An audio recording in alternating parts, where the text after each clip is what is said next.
Bonjour, je suis ravie de vous retrouver aujourd'hui pour un nouveau tuto. Je poursuis mon carnet de voyage imaginaire avec ce premier livret en explorant les collections urbaines de Graffiti Girl. Donc ce que je vais faire hors caméra, je vais tamponner mes différents éléments, notamment la jeune fille avec la vue sur la ville, le panneau de direction qui est issu de la planche Perfect. Et pour la troisième partie, je me suis dit que je pourrais faire un mur de briques où je mettrai l'appareil photo et quelques feuillages. Donc pour faire le mur de briques, j'ai utilisé sur la planche Greely. Je vous l'ai montré en début de vidéo. Vous avez différentes formes et notamment vous avez un petit rectangle. Et quand en fait on les met côte à côte, on peut avoir un mur de briques. Ça peut être assez sympa si vous faites de l'art journal ou une page de créer cette illusion. Sauf que moi dans mon cas l'illusion elle n'a pas du tout fonctionné. Ce que j'avais en tête, je n'arrive pas à la recréer en fait sur ma page. Et donc l'idée qui m'est venue, c'est de cacher tout ça en faisant du collage.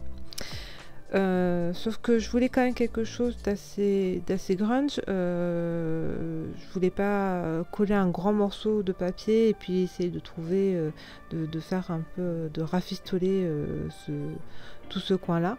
Je me suis dit que je pourrais peut-être faire un patchwork de papier à cet endroit. Donc j'ai récupéré dans les pochoirs le pochoir toile qui est issu de la collection City Street.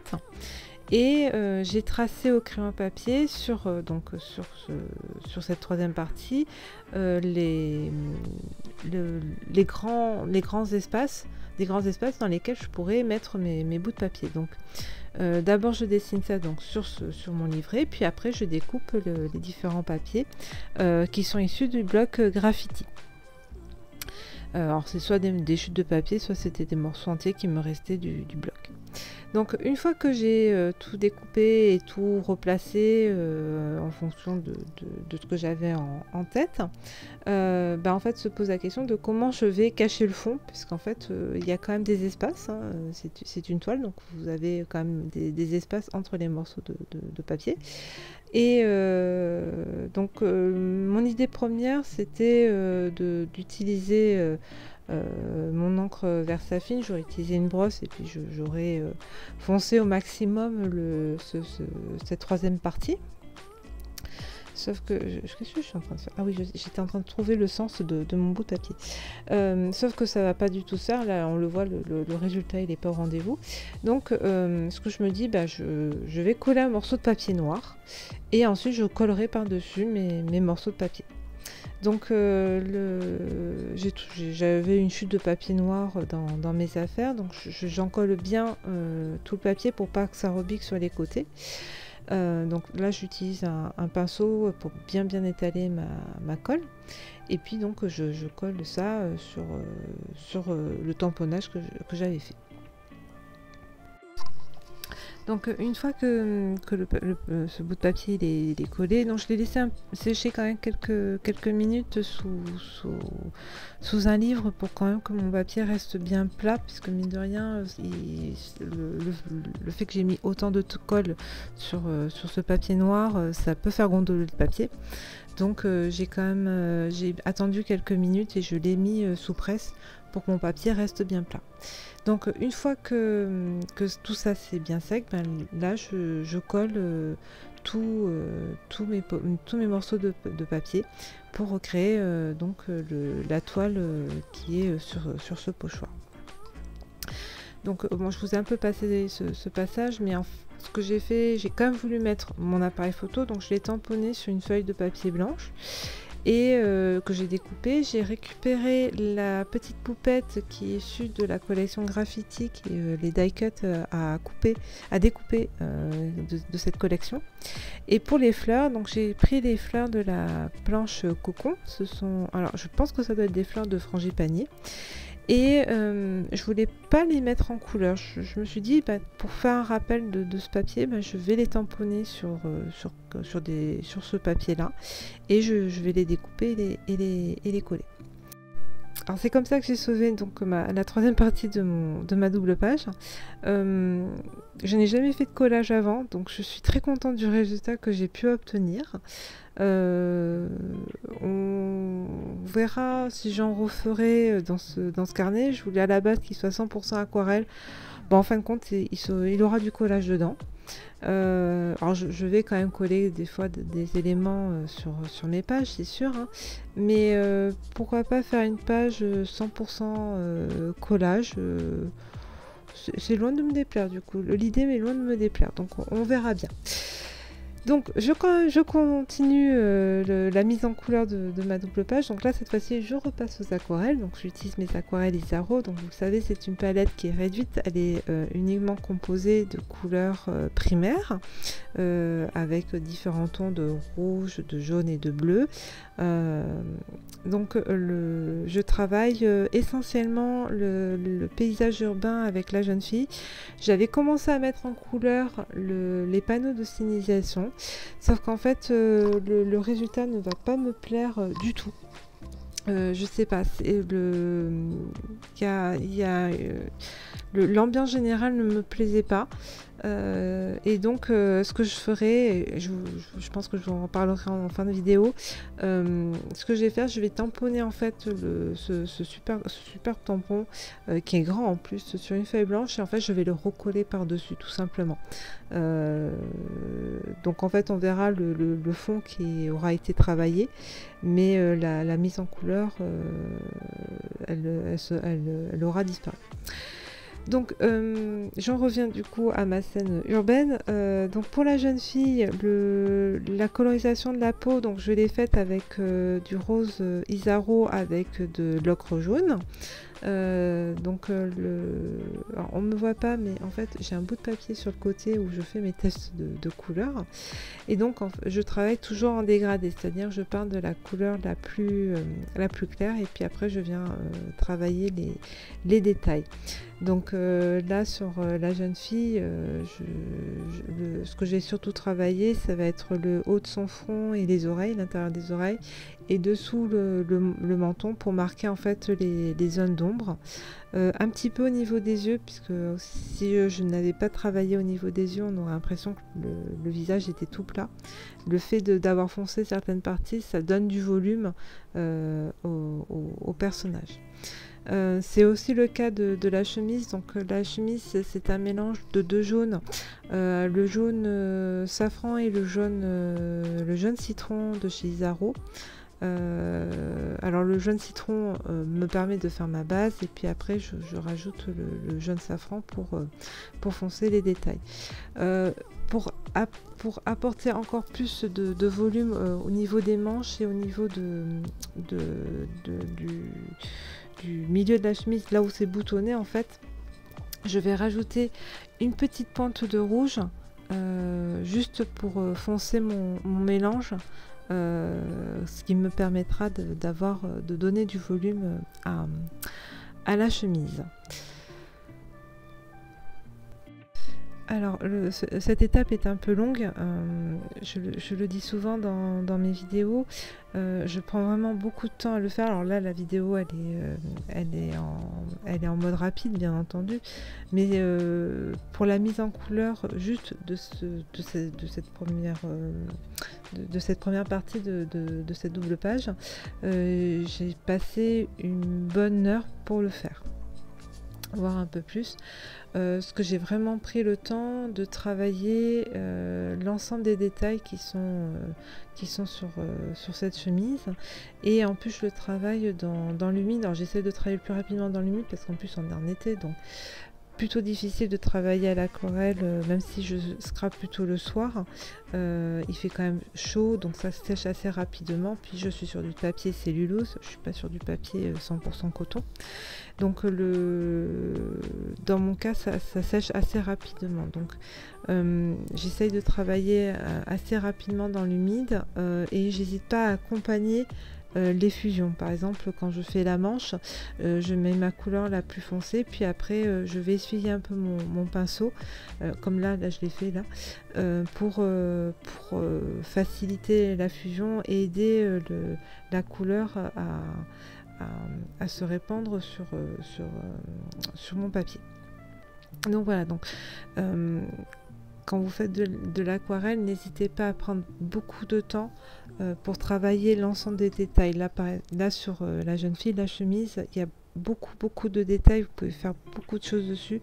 Et encore, j'ai pas tamponné dessus des motifs, mais j'aurais pu très bien le faire comme je l'avais fait sur une précédente création où j'avais mis des fleurs sur le côté. Donc une fois que j'ai fini la chemise, donc je passe à la chevelure. Donc pour les cheveux, c'est un mélange de marron. Donc je le fais en plusieurs étapes. Je pars d'abord d'un ocre jaune avec un mélange un peu de jaune, plus jaune que ocre du coup, pour faire la base. Et puis après j'utilise un mélange de terre d'ombre brûlée avec un peu d'ocre pour la chevelure. J'attends en fait, je travaille pas dans l'humide pour la chevelure, tout simplement parce que je pense que mon papier était un peu trop imbibé à ce moment-là. J'avais peut-être mis un peu trop d'eau, donc j'attends que ça sèche, et entre deux couches je viens travailler la chevelure.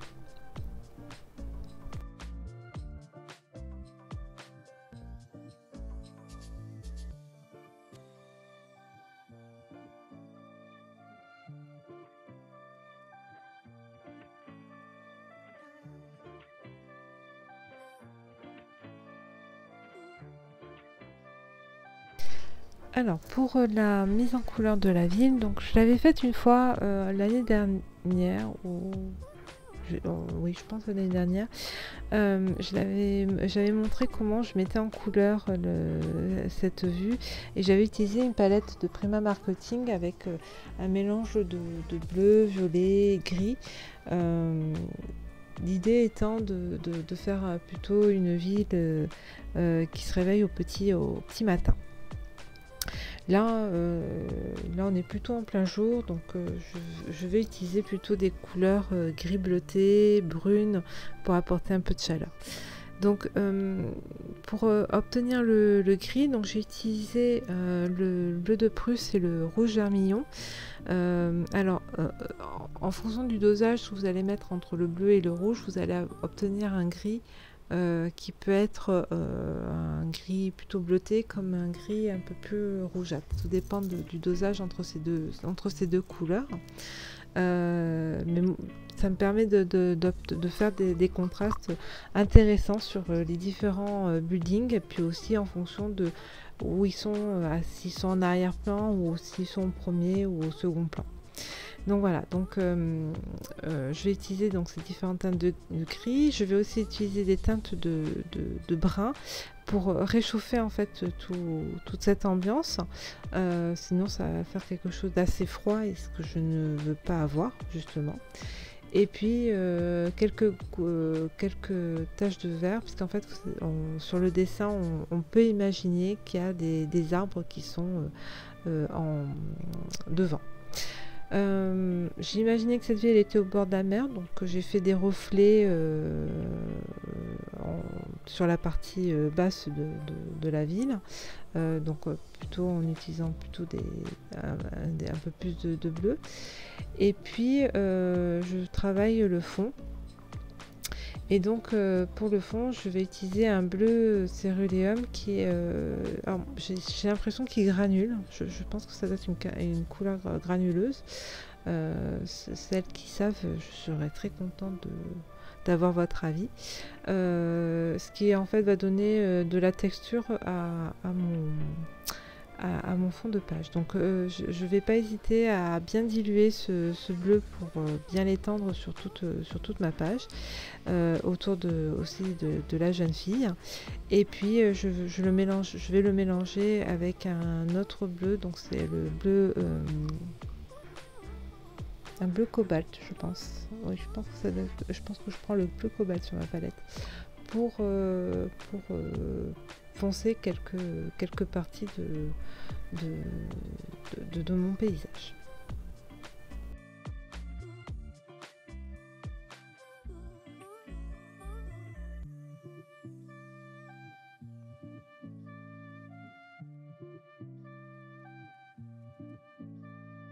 Donc une fois que j'ai mis en couleur le fond de ma page, donc j'ai aussi commencé à mettre en couleur le panneau de signalisation, mais en fait ça va pas me plaire parce que le fait qu'il y a sur chaque côté de cette double page, ça soit très coloré et puis des couleurs assez vives, mon œil ne se reposait pas.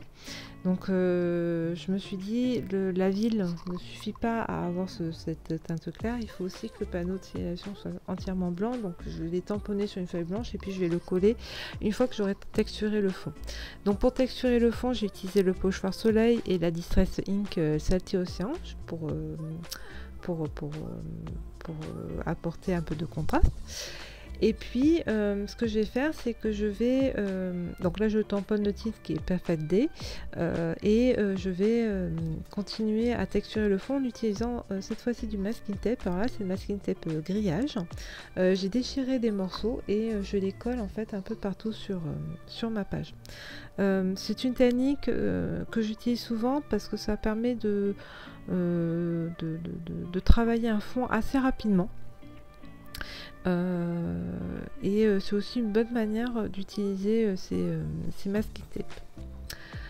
Donc une fois que j'ai collé ça, j'utilise les tampons taches de la planche Ink et Greely. Vous avez des taches très très fines sur la planche Greely.